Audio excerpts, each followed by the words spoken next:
In first-century Jerusalem, a religious festival escalated into a state execution in a matter of hours.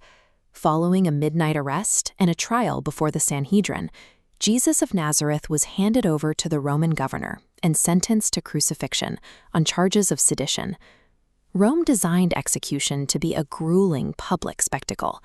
The condemned were forced to carry the heavy wooden crossbeams of their own execution through the narrow, crowded streets of the city to the execution site. At the hill called Golgotha, the physical reality of the punishment took hold. Jesus was stripped of his clothing, mocked by the surrounding crowds, and nailed through his wrists and ankles to the wood. Hanging between two convicted thieves, Jesus remained focused on his executioners. Rather than calling for intervention or expressing vitriol, he offered a specific plea for the men driving the nails. "Father, forgive them, for they do not know what they are doing."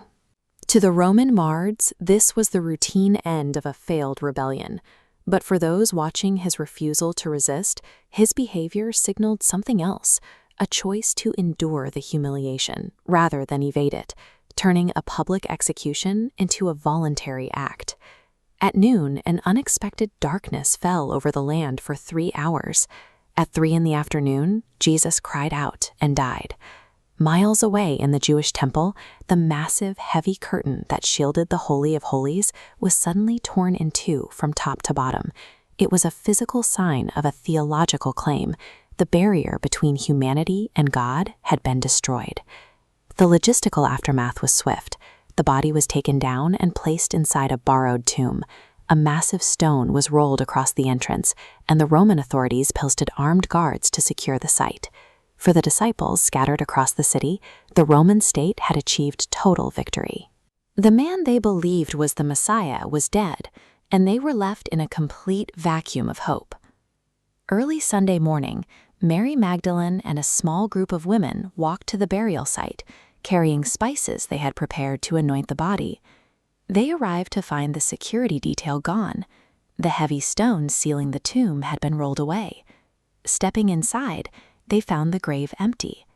Instead of a body, 2 men in clothes gleaming like lightning stood beside them. The figures asked the terrified women, "Why do you look for the living among the dead? He is not here, he has risen." That single question demanded an immediate break from reality. They had to stop mourning a martyr and confront an event that broke the known laws of nature. The physical reality of the tomb was undeniable. There was a complete absence of remains, with only folded linen wrappings left behind. To understand why the grave was empty, we have to look at the legal framework of Christian theology. Death holds a rightful claim over humanity as the penalty for sin. But because Jesus had lived a sinless life, he had no debt to pay. Death had no legal jurisdiction over him.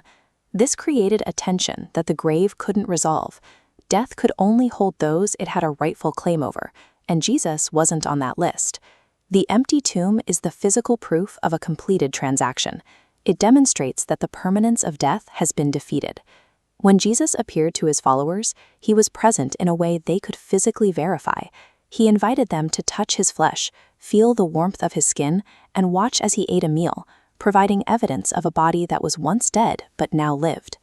Walking alongside 2 grieving disciples on the road to Emmaus, he opened their minds to the ancient Jewish scriptures. He showed them how the prophets had predicted this exact sequence. The suffering had to precede the triumph. Later, he suddenly appeared inside a locked upper room where the rest of his terrified disciples were hiding. He offered them physical proof, showing them the scars on his hands and his side. A physical resurrection anchors the Christian message.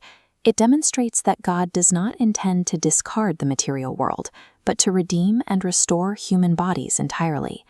The events of those 3 days secured a theological victory. The price for humanity's rebellion was paid on Friday, and the final enemy of death was conquered on Sunday. Before ascending, Jesus gave his followers their final instructions, known as the Great Commission. Go to all nations, baptize them, and spread the message of forgiveness to the ends of the earth. He assured them they wouldn't carry this mission alone. He promised to send the Holy Spirit to dwell with them, providing strength in his physical absence. Because the tomb in Jerusalem remains empty, The end of a human life is no longer a final wall. It becomes a passage, finalizing a rescue mission that proves love outlasts the grave.